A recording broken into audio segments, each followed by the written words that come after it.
Bueno, habíamos quedado en cómo elaborábamos espectros de respuesta en términos de desplazamiento. Vamos ahora a ver los espectros que más nos interesan, que son los espectros de respuesta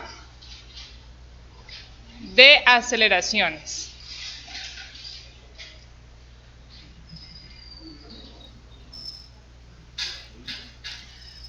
Para obtener un espectro de aceleraciones, podemos obtenerlo mediante dos métodos.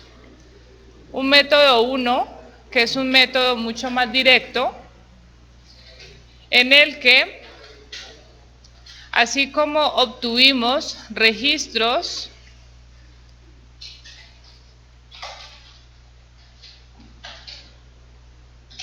de desplazamientos variables en el tiempo,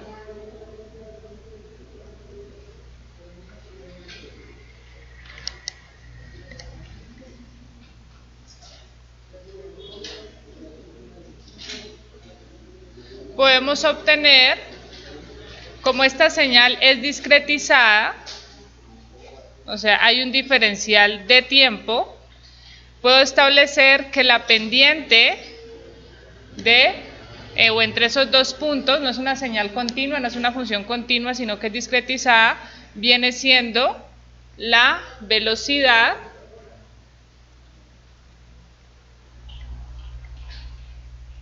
Entonces, de esa manera obtengo una gráfica de velocidad variable en el tiempo y una gráfica de aceleraciones integrando o derivando, mejor, en el mismo diferencial, la función o la señal discretizada. Muy bien, entonces, con esa condición de ese gráfico de aceleraciones, determino en dónde se genera la aceleración máxima.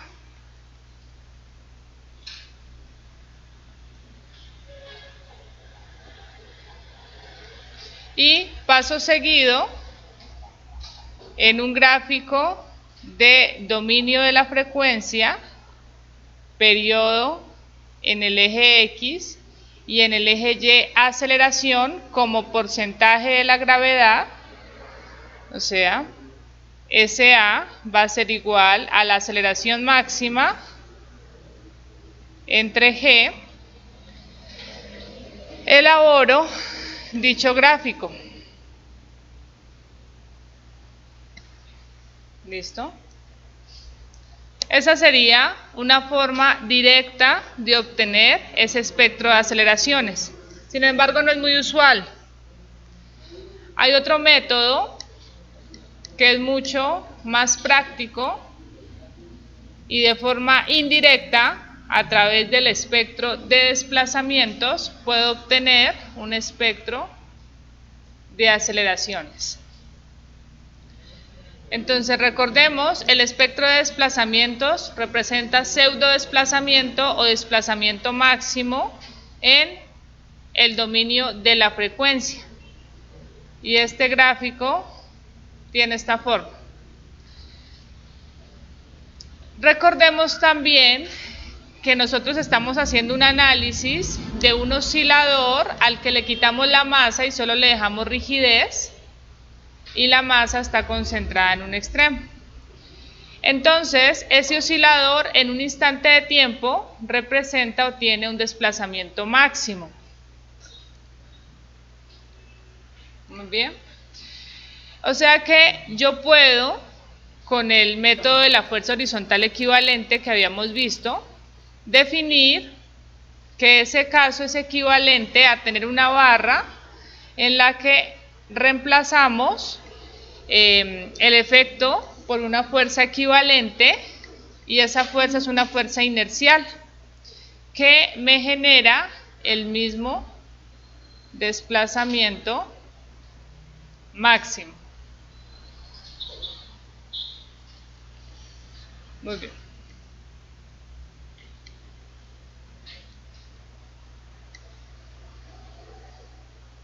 Esa fuerza inercial, F sub I,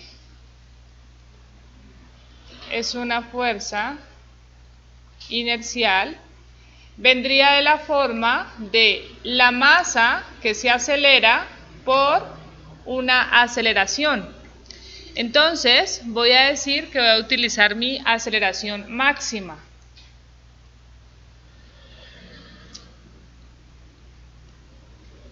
Primero definamos a esto como aceleración máxima. Y vamos a dar una definición. Se define como PSA la máxima aceleración espectral.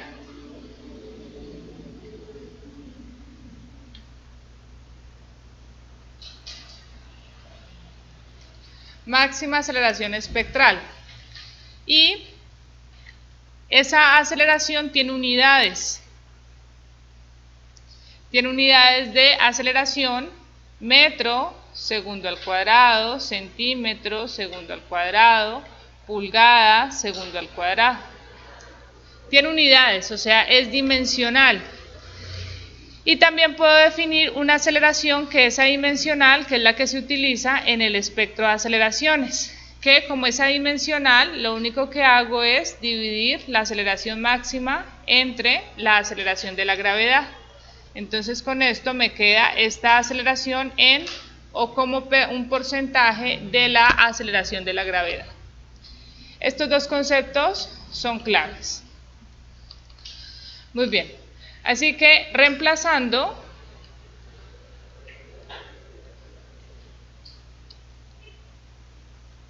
tengo que la fuerza inercial es igual a la masa por la aceleración máxima. Pero la aceleración máxima la defino como PSA. Fuerza inercial masa por PSA. Y también habíamos definido que con el método de la fuerza equivalente,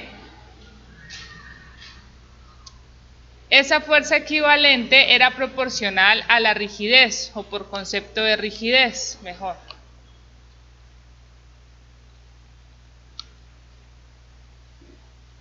Por concepto de rigidez, esta barra tiene una rigidez K, entonces esa rigidez va a ser igual a la fuerza que le aplico al sistema sobre el desplazamiento que se genera, que es SD. ¿Cierto? Ese es concepto de rigidez. Por lo tanto, pues yo puedo establecer que la fuerza inercial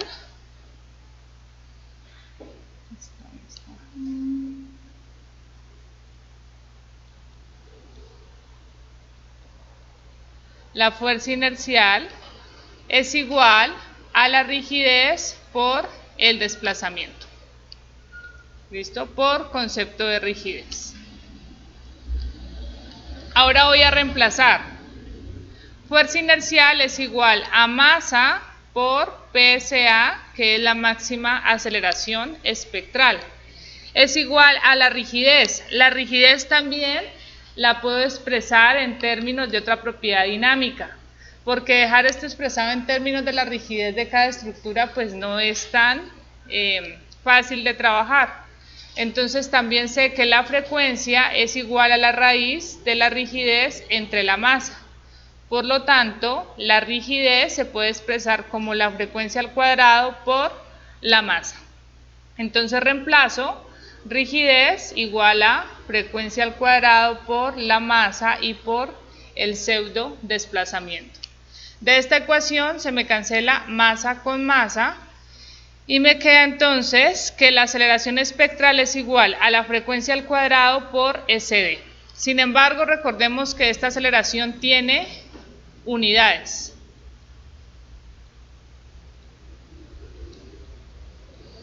Así que mucho mejor utilizar una expresión sin unidades, así que divido esto entre la aceleración de la gravedad. Y de esta manera me queda la aceleración espectral adimensional que había definido. Esta es aceleración espectral adimensional o pseudoaceleración también se le conoce. Va a ser igual a SA igual a la frecuencia al cuadrado, pero también recordemos que la frecuencia la puedo relacionar con el periodo diciendo que la frecuencia es igual a 2pi sobre el periodo.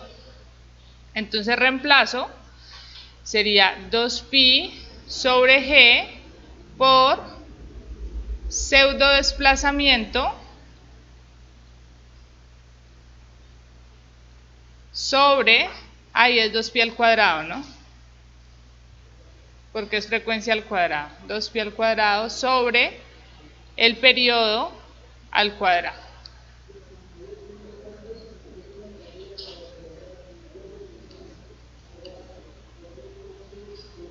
Muy bien. Y entonces he conformado una ecuación muy sencilla para obtener un espectro de aceleraciones cuando conozco este espectro de desplazamientos. Y lo único que tengo que hacer es, una vez tenga este espectro de desplazamientos, aplico esta ecuación,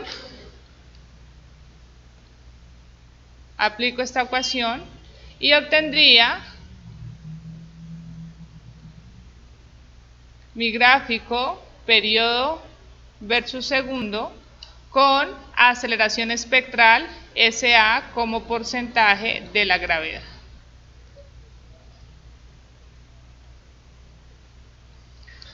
¿Listo? Solamente con esa ecuación, no es más. ¿Listo? Los periodos, o sea, en el eje X, el periodo o el vector de periodo se mantiene y paso directamente al otro gráfico. Este método es aproximado, o sea, aunque estoy mostrando dos métodos, el de acá me da una aceleración o un registro de aceleraciones que vienen en función del tiempo, o sea, vine y determiné en dónde se generó la aceleración máxima. Sin embargo, no siempre la aceleración máxima ocurre al mismo tiempo que el desplazamiento máximo. Y el gráfico de pseudo desplazamientos es en función de esta condición. ¿Listo? Entonces no siempre coinciden, pero sí son muy cercanos. Si hiciéramos el espectro de esta manera y lo superponemos al espectro que se obtiene de esta manera, van a ser muy similares, pero no exactamente iguales. ¿Eso está claro? O sea, son dos métodos distintos. ¿Cuál se usa más? Pues evidentemente este método, porque es mucho más fácil tener una ecuación en la que solamente en función del periodo puedo determinar las aceleraciones espectrales. Este sería entonces un espectro de respuesta,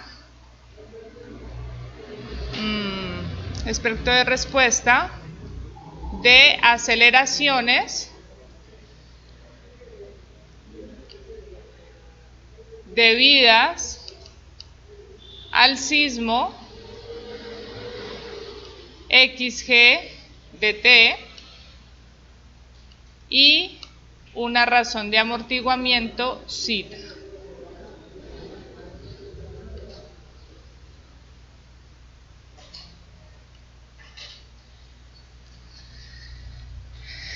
Muy bien. Entonces, tenemos dos gráficos importantes con los que podemos determinar la respuesta de una estructura. Y es bueno que empecemos a recordar de dónde vienen estos espectros, para que no asumamos que un espectro es el sismo. Ese espectro no es el sismo, para todos está claro, es la respuesta de la estructura ante un sismo.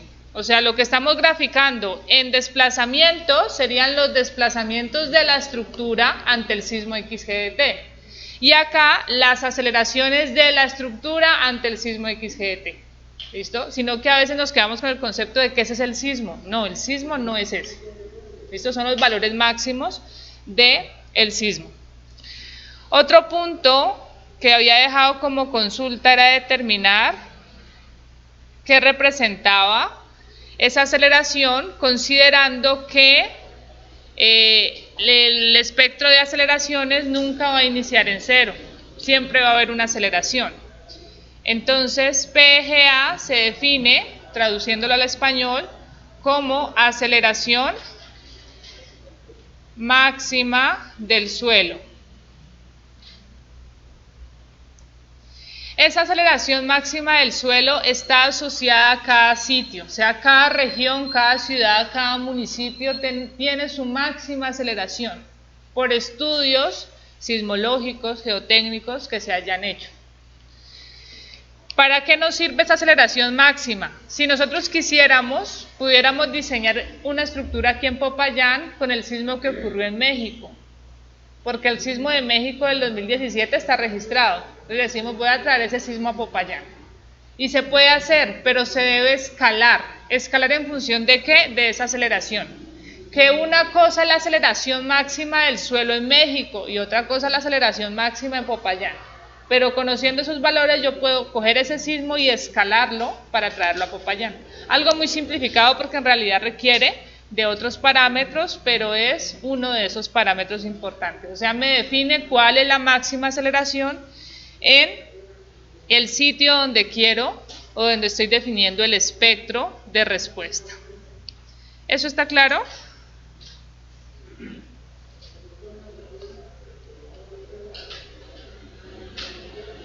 Muy bien, entonces miremos un ejemplo muy rápido de cómo utilizaríamos ese espectro. Y es así como lo vamos a hacer en este curso. Tengo una estructura que tiene una masa y está soportada sobre un sistema de pórticos.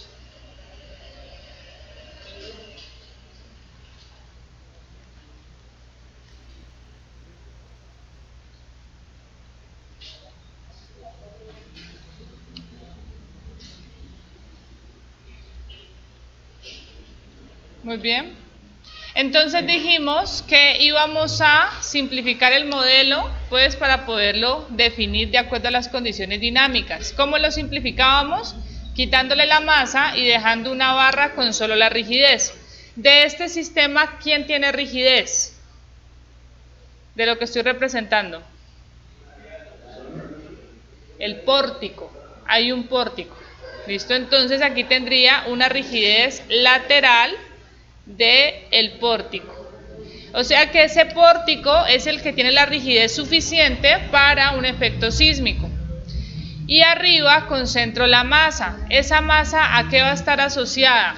A una losa, al piso, cielo raso, todo lo que definimos como carga muerta.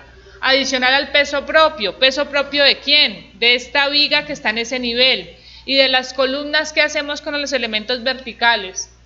Lo que hicimos en la unidad 1 o 2, ¿cuál fue? Transmitir la mitad de la carga a la masa que va a oscilar y la otra al apoyo. O sea, transmitir H medios de esta columna y H medios de la otra columna. Y así concentro la masa. O sea, este modelo, ¿ustedes lo pueden sacar? Sí. ¿Listo?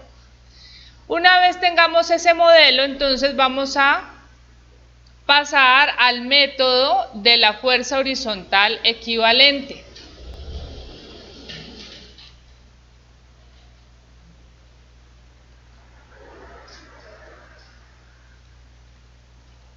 Esta va a ser una primera introducción de este método porque tenemos una unidad completa para estudiarlo.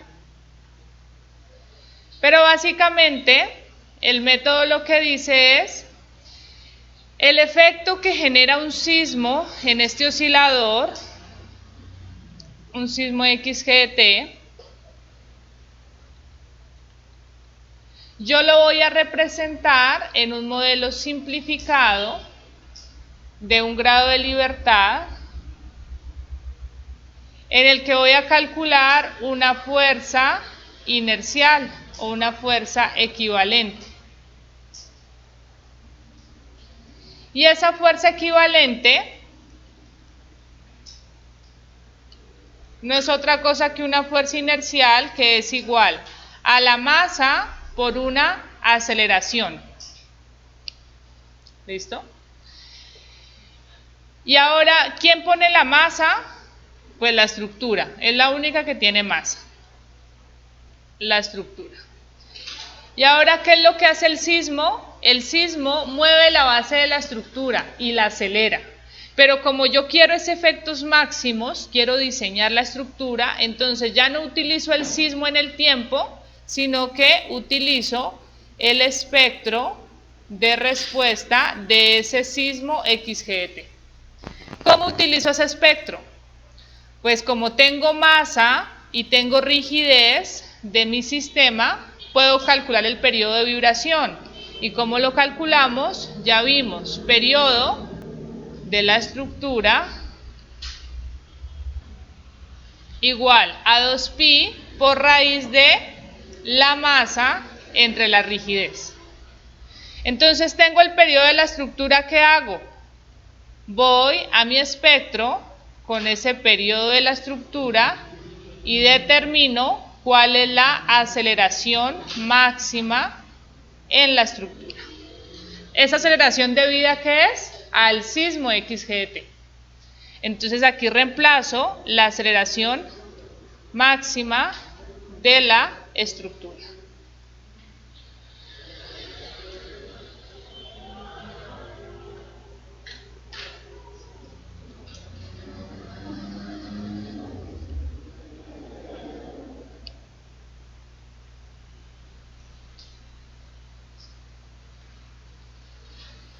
Muy bien. Continúo entonces, la fuerza equivalente va a ser igual a masa por la aceleración espectral de la estructura que la calculamos en función del periodo. No nos gusta a veces trabajar mucho con masa. ¿Con qué nos gusta más trabajar? Términos de peso, ¿cierto? Entonces la masa la podemos colocar en términos de peso. Sería peso entre la aceleración de la gravedad. Y esta aceleración espectral dijimos que era igual a la aceleración con unidades sobre la gravedad. O sea, esta no tiene dimensiones y yo necesito colocarle dimensiones. O sea que tengo que multiplicarla por la aceleración de la gravedad. Entonces reemplazo SA de la estructura por G y con eso se me cancela gravedad con gravedad y me queda que la fuerza equivalente es igual al peso total por la pseudoaceleración espectral de la estructura.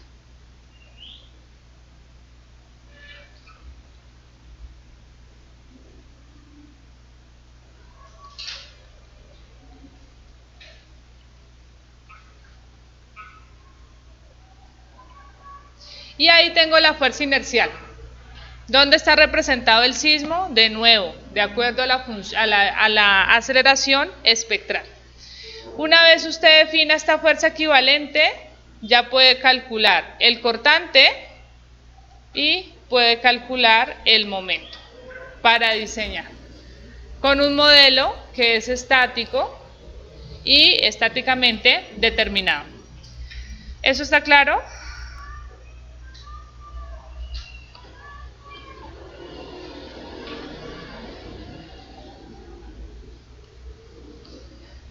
Voy a colocar la definición de SA de la estructura, sería la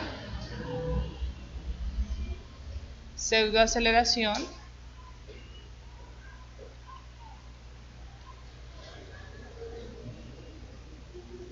espectral de la estructura debida al sismo XG dt.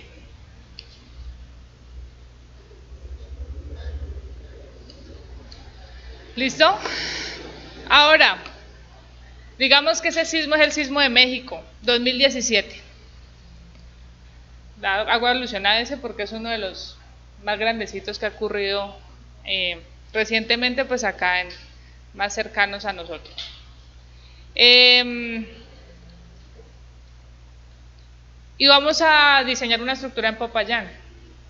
Entonces, ¿ustedes usarían el sismo de México del 2017?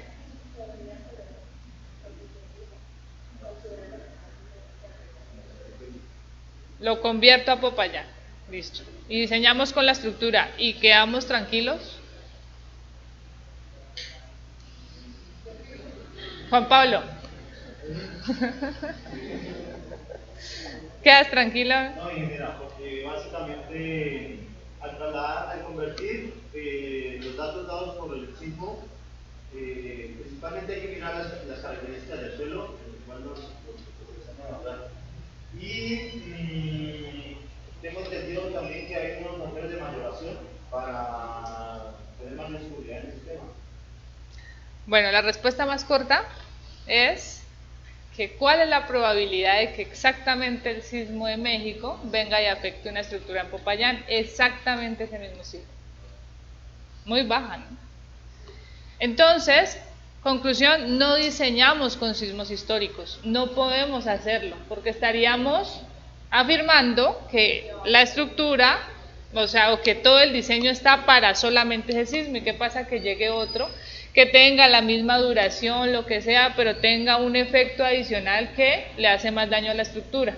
Pues va a estar subdiseñada. ¿Listo? Entonces, los sismos históricos no se usan para diseñar. Se usan para investigaciones, muchísimo, pero sí son la fuente para nosotros definir finalmente cuál es el sismo de diseño. Dime, Juan Pablo. Es que mirando uno de los textos que investigué me decía que justamente si tiene un máximo terremoto considerado, con un suceso de probabilidad de superación de 2% en 50 años o una tasa de retorno de 2.475 años. Es decir, A eso vamos. El terremoto de diseño es 2/3 del máximo terremoto considerado. Vamos a ver. Se define, sí es más o menos eso, se define un sismo probable de diseño.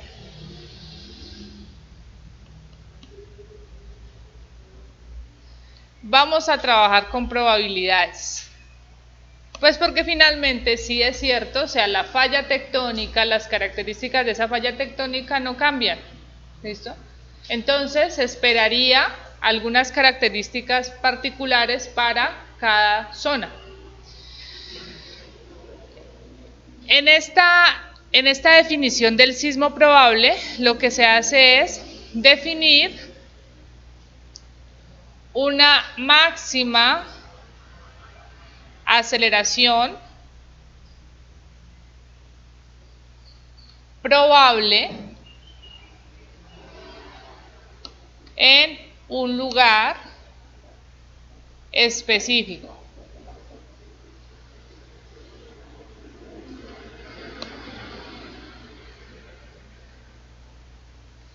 Para ese lugar en específico se hace una caracterización de la fuente sísmica.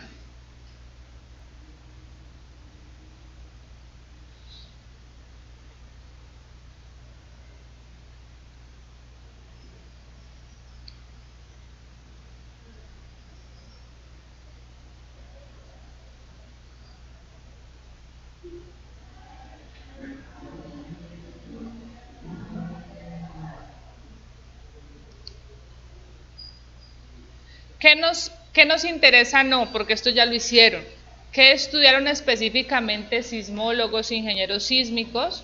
Características específicas de una fuente sísmica, como el tipo de falla, la profundidad, magnitud de sismos históricos,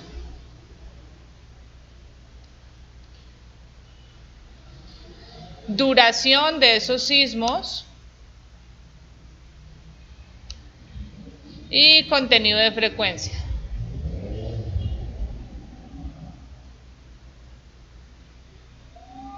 Todo esto y más se puede determinar en una caracterización de la fuente sísmica.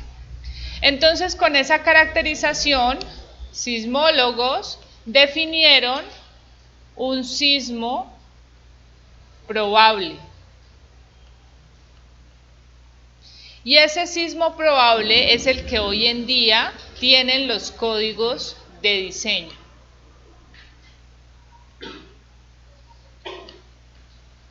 O sea, ellos estudiaron las fuentes sísmicas y definieron ciertos valores de aceleraciones y velocidades. Y nos van a dar esos valores, pero nos van a decir, mire, existe una probabilidad de que pase algo diferente a lo que yo le estoy colocando aquí en la norma. ¿Listo? Entonces hay probabilidades. Si vamos específicamente a nuestra norma, que es la que nos interesa,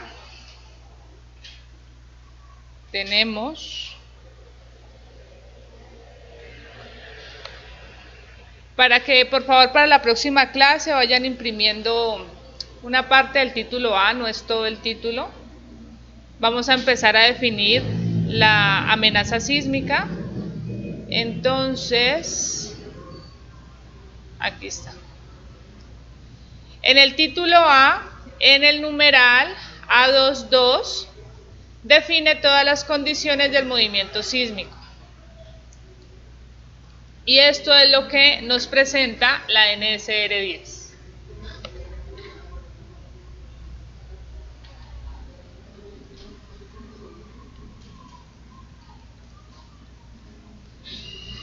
Nos establece lo siguiente: los movimientos sísmicos de diseño se definen en función de una aceleración pico efectiva, que vamos a llamar de ahora en adelante A sub A, y una velocidad pico efectiva que la vamos a reconocer como A sub B.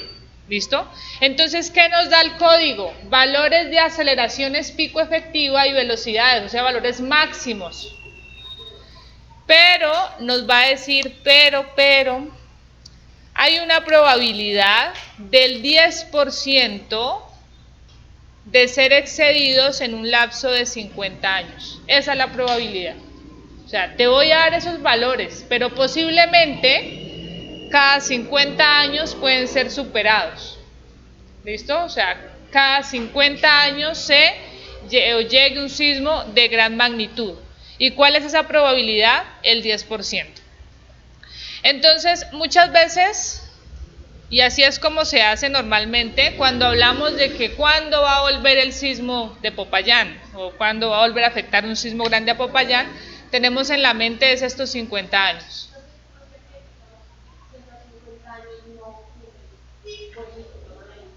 No, sigue esperando. Sí, se cumple. Sí, eso pasa. Sino que normalmente sí ocurre cada 50 años. Si miras el de México, exactico sucedió. En Puerto Rico también exactico sucedió. Nosotros estamos cerca al periodo de retorno. El sismo que nos afectó a nosotros es un sismo en pañales, ¿no? A nosotros no, porque ¿a quién lo afectó?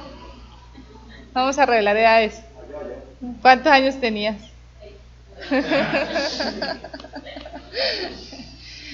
¿Quién ha vivido? No, ninguno aquí vivió el sismo de 1983. No, pero el de 1983. Ah, 84. No, nadie. Ninguno de ustedes. Dicen, y decía un profesor que ya no está en el departamento, que toda generación vive al menos un sismo más grande. Entonces probablemente nos va a tocar a todos los que estamos aquí sentados vivir un sismo grande en la ciudad. No se ha presentado, o sea, si ustedes han vivido movimientos sísmicos aquí en la ciudad son réplicas de otro lugar, pero no uno aquí cercano con una profundidad pequeña, no ha ocurrido.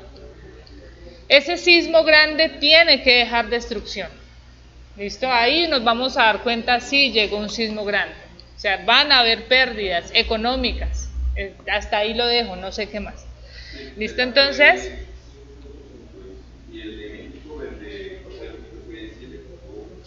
y la cuestión es que ahí no es la diferencia de 2, sino que es exponencial. ¿Listo? Entonces, el de nosotros son muy pequeñitos, los sismos están aumentando. Por experiencia sé que en Puerto Rico, creo que fue hace 2 años, el sismo destruyó la isla y cuando ya todas las investigaciones salen después. Cuando ya pasa el evento, se invierte en todo, el gobierno invierte todo en investigación, pues porque hay daños, hay destrucción. Y entonces en esas investigaciones, pues en Puerto Rico es una isla pequeña, es como del tamaño del departamento del Valle. Entonces hay una red sismológica bastante densa, o sea, había muchos acelerómetros registrando el evento. Y con esa información lograron determinar que las aceleraciones que se presentaron ese día eran mucho mayores a las de diseño, o sea, con las que estaban diseñando todas las estructuras. El sismo que llegó fue mucho mayor. Y eso es lo que normalmente está pasando. ¿Listo? ¿Habrá alguna explicación de por qué se va aumentando progresivamente a través de los años? No, eso sí ya te toca con un ingeniero sismólogo. Yo llego hasta ahí. Ustedes decían que había tres teorías, que una era el movimiento del mar, otra que había un cierto movimiento de la Tierra, el mar, y la otra es la acción de la gravedad, pero entonces que no, ninguna era 100%. Sí, no hay nada fijo, o sea, lo de los sismos sigue siendo algo tan impredecible y por más que investigan no podemos hacer nada contra ellos. O sea, por eso este curso no es de ingeniería sísmica, no vamos a profundizar en los sismos como tal, de dónde vienen ni nada de la parte de caracterización porque no da el alcance, nos vamos a enfocar en la respuesta de la estructura. Entonces, ¿qué tenemos? Lo que el código nos está dando. ¿Qué pasa? Que en investigación, sí, pues se logra avanzar un poco y es caracterizando mejor las zonas, diciendo, mire, hagamos un estudio de microzonificación, o sea, ya no vamos a estudiar la sismicidad para todo Colombia, sino solamente para la ciudad de Popayán. Y la dividen en zonas más pequeñas y empiezan a caracterizarlo sísmicamente. Dime. Sí, una pregunta, esa es la parte de la microzonificación que se usa para los diseños. Es que yo estaba mirando el otro día con un compañero, entonces queríamos hacer algo. Pero miramos entonces que Colombia dividía las zonas, eran creo que 4. 3. Amenaza sísmica alta, media y baja. Y entonces pues decíamos que para los diseños entonces lo mejor era tener en cuenta una microzonificación. Sí. Porque no todas las partes, los suelos se comportan de la misma forma. Pero nosotros estamos buscando entonces, no había dicho que para Popayán existía. Hay 2. No pudimos encontrar algo. Lo que pasa es, allá iba, grandes ciudades como Bogotá, Cali, Medellín tienen sus estudios de microzonificación y los usan, o sea, está reglamentado. Popayán tiene 2, ninguno se usa. ¿Por qué? Porque no se ha reglamentado. Porque las entidades competentes no han definido, este es el estudio de microzonificación, con este tienen que diseñar. Y mientras no se haga de esa manera, seguimos usando lo que la NSR 10 da de forma general para todo el territorio nacional. ¿Listo? ¿Por qué? No sé decirles por qué. El estudio, yo tengo la microzonificación la de la Universidad de los Andes. Ahí, por ejemplo, hay valores de aceleración mucho más grandes, así despacito lo decimos, para toda esta zona, ya les había dicho, ¿no? Yambitará hasta la vereda González, más o menos. Se encuentran aceleraciones más grandes. Y adicional a eso, se encuentra un riesgo de movimiento en masa. A propósito, el viernes hay una conferencia de movimiento en masa, ¿no? ¿Sí? ¿La vieron? O les mando la invitación. Ese movimiento en masa es que sucede el sismo y aún ahí no termina el riesgo. Si el suelo es muy blandito y todas esas lomas de allá se sueltan, se viene un movimiento en masa después del evento sísmico y es otro riesgo. Entonces todas estas zonas están propensas a ese movimiento en masa. Y ahora se le suma el tipo de estructuras que hay en esas zonas. La mayoría ilegales. ¿Listo? Entonces, ¿cómo es el riesgo?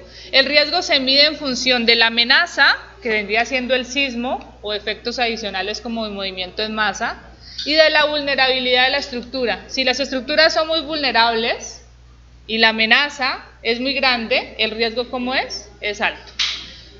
Así actúan los virus también. Si tú tienes defensas bajas, tú eres la estructura, y llega un virus como el COVID, entonces, ¿qué pasó? Nos cogió con defensas bajas y el riesgo fue muy grande y las pérdidas fueron grandes. ¿Listo? Lo mismo pasa acá con las estructuras. Hay unas más enfermitas que otras. ¿Esto está claro entonces? Muy bien. Entonces, mire, siempre la mayoría maneja esto de el periodo o el lapso en que se espera se exceda esas aceleraciones que va a dar el código. Sin embargo, ahí no está definido de forma directa cuál es el periodo de retorno. Vamos a definir TR como periodo de retorno. Ese periodo de retorno ya es el que nos dice en realidad cuándo va a llegar ese sismo grande y pues no vamos a estar ahí para verlo. Se calcula de la siguiente forma. Es un valor en realidad. Se utiliza ya como para los criterios de diseño.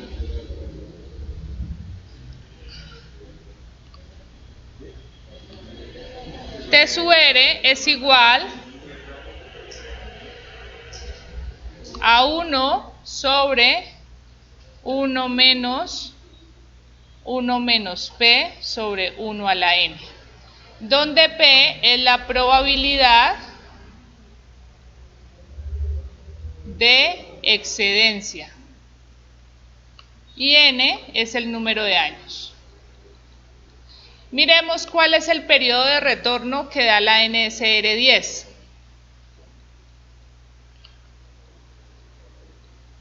Sería igual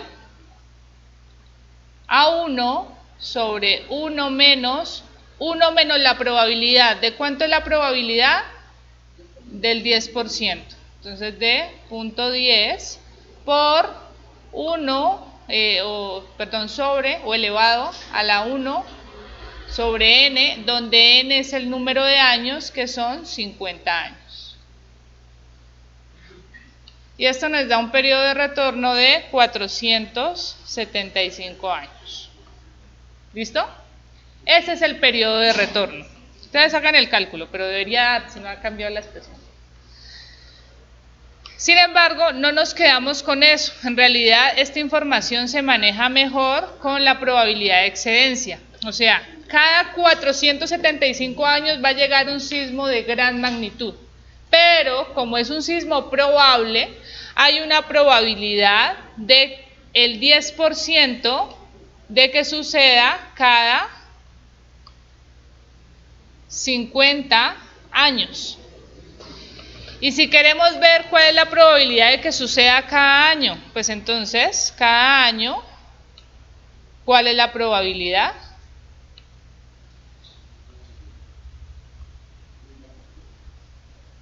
Pues mucho más baja del 0.2, ¿no? 0.2% de probabilidad que suceda cada año. ¿Listo? ¿Eso lo entendemos?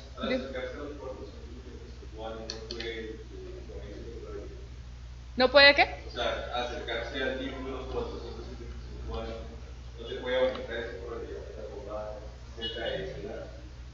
Porque nos va a variar el número de años y los años va a sumar la probabilidad de esos años. Es mucho más probable, sí. Sí, o sea, lo que estás diciendo, sí. ¿Listo? Ese rango de 475 años es para los códigos darnos estos valores. Hoy no los vamos a ver, pero más adelante sí.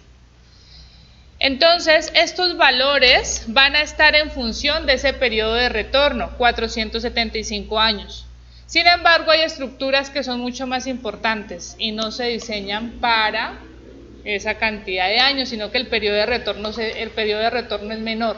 Por ejemplo, los puentes. Los puentes tienen un periodo de retorno de 90 años, por la importancia de la estructura, por lo que representa. Así que eso se ve reflejado en los valores de aceleración, van a ser mayores, o sea, como es probabilidad, entonces va a aumentar los factores. Lo que vamos a ver en este curso está enfocado al diseño de estructuras en concreto reforzado, estructuras metálicas. Ya para puentes, si utilizas el CCP 14, la norma colombiana de diseño de puentes, ¿listo? No lo vamos a ver aquí, solamente les digo, con esa norma habría que diseñar, hay una electiva, el que quiera ver diseño de puentes, allá verían toda la información adicional para ese tipo de estructuras, con un periodo de retorno menor.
Muy bien.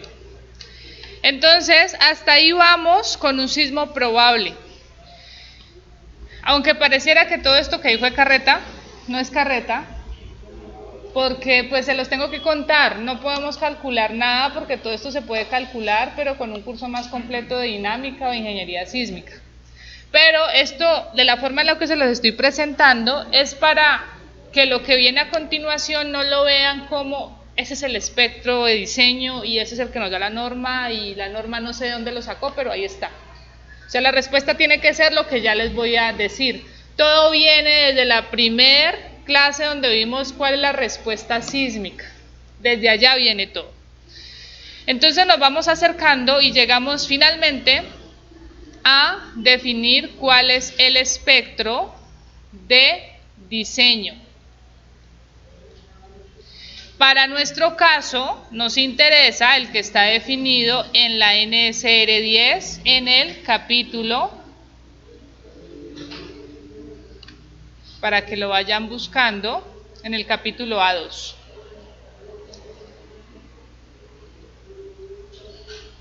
¿Listo? Ahí está el espectro de diseño de la NSR 10. ¿Qué se define como un espectro de diseño? Es una envolvente suavizada de varios posibles sismos que pueden ocurrir en un lugar específico.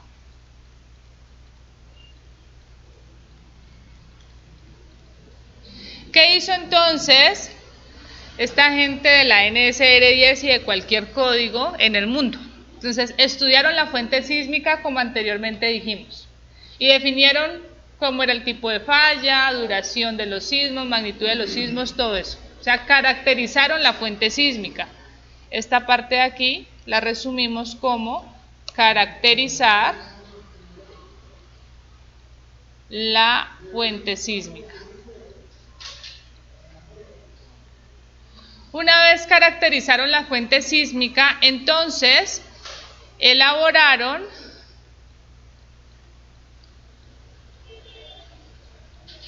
espectros de respuesta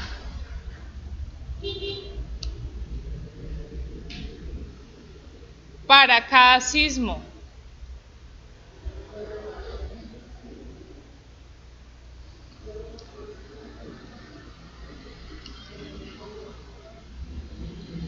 aquí tengo pseudoaceleración como porcentaje de la gravedad y periodo en segundos. Entonces dijeron, miren, hay un sismo 1 que genera este espectro de respuesta. Hay un sismo 2 que genera este espectro de respuesta.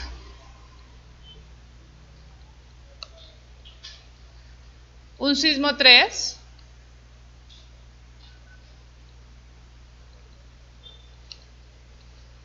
Un sismo 4.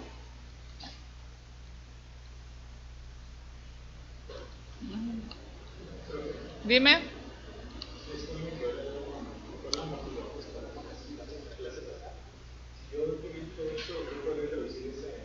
Claro, ese espectro lo reduces.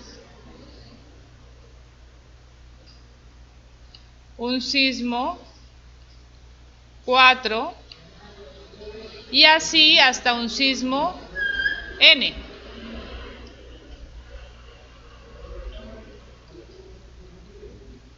N sismos. No les puedo decir exactamente cuántos son, les mentiría.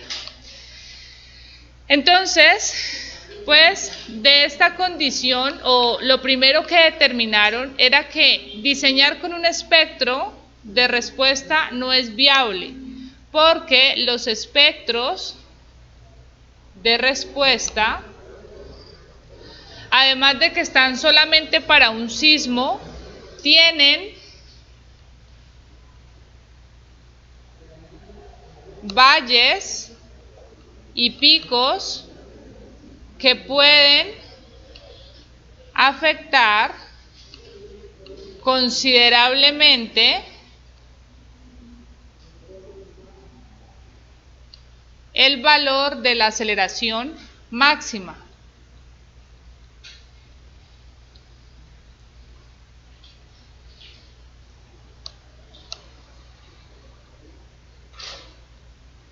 Ante una leve variación del periodo de vibración.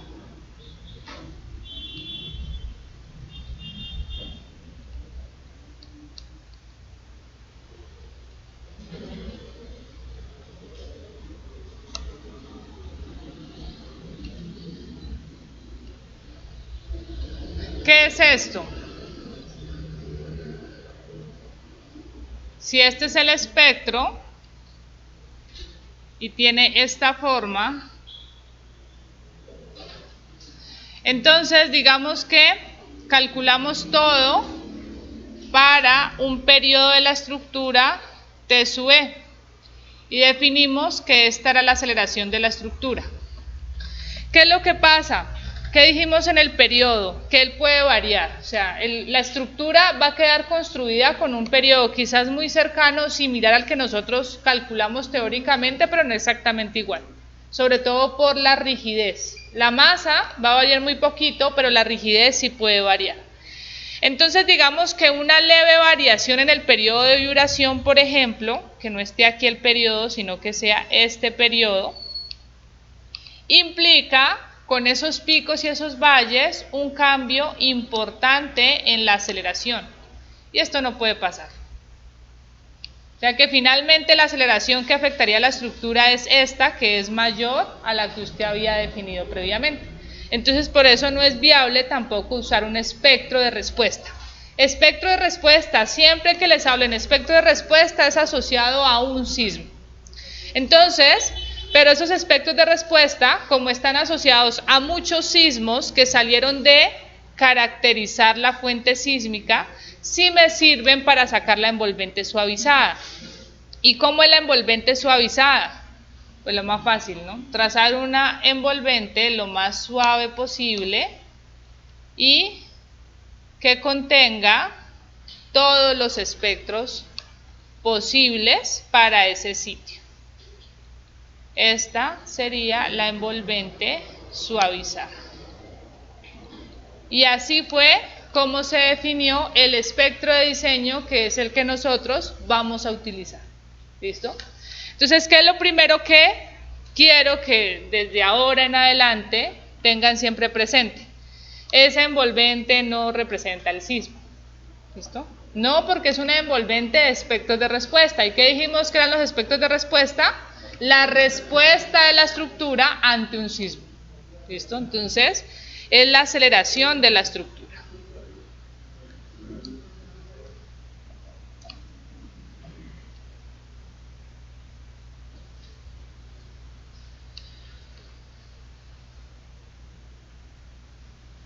Muy bien, ustedes van a mirar lo que define la NSR 10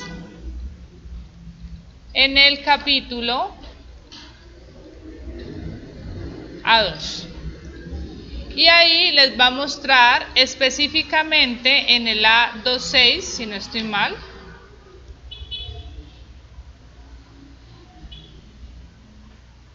¿Sí? En el A26 el espectro de respuesta.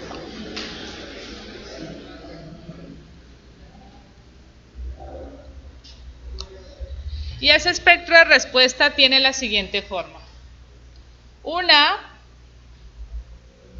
Esta línea verde, que se parece mucho más a la envolvente suavizada.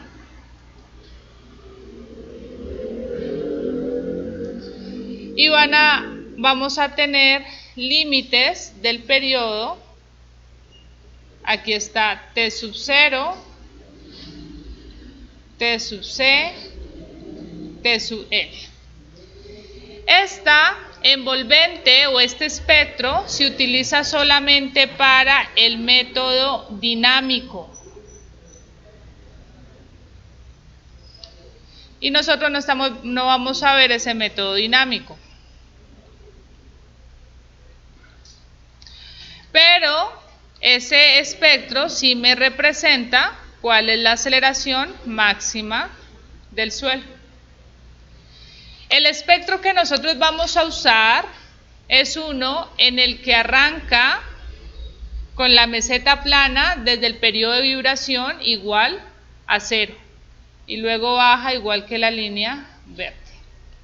Ese es el espectro que se usa para el método de la fuerza horizontal equivalente, que sí vamos a ver en este curso, o sea que este es el que nos interesa. ¿Listo? Y esa es la forma, mucho más suavizada y mucho más fácil de encontrar. ¿Está claro? Tareas. En la próxima semana vamos a estar estudiando este espectro y necesito que empiecen a estudiar. Está todo aquí en el código. Impriman. Yo les diría que impriman desde la 14 a 13, que está el capítulo, a 13 hasta, si no estoy mal, creo que es la 19. Me pasé.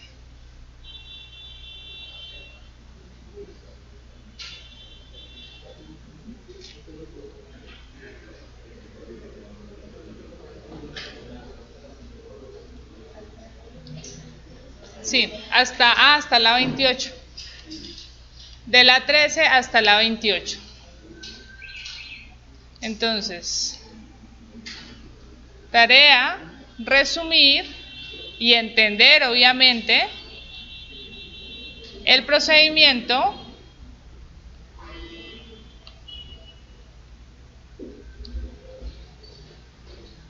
para elaborar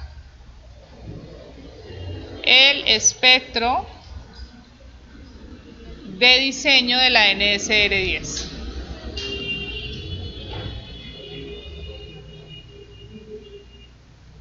Esto está contenido en el capítulo A2, específicamente de la página A13 hasta la A28. Y en la segunda parte van a elaborar el espectro de diseño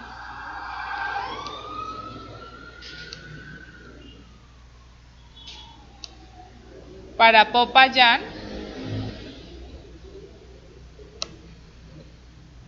en un suelo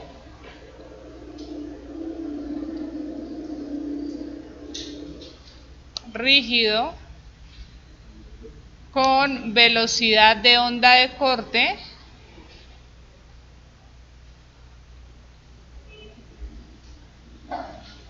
igual a 210 metros sobre segundo.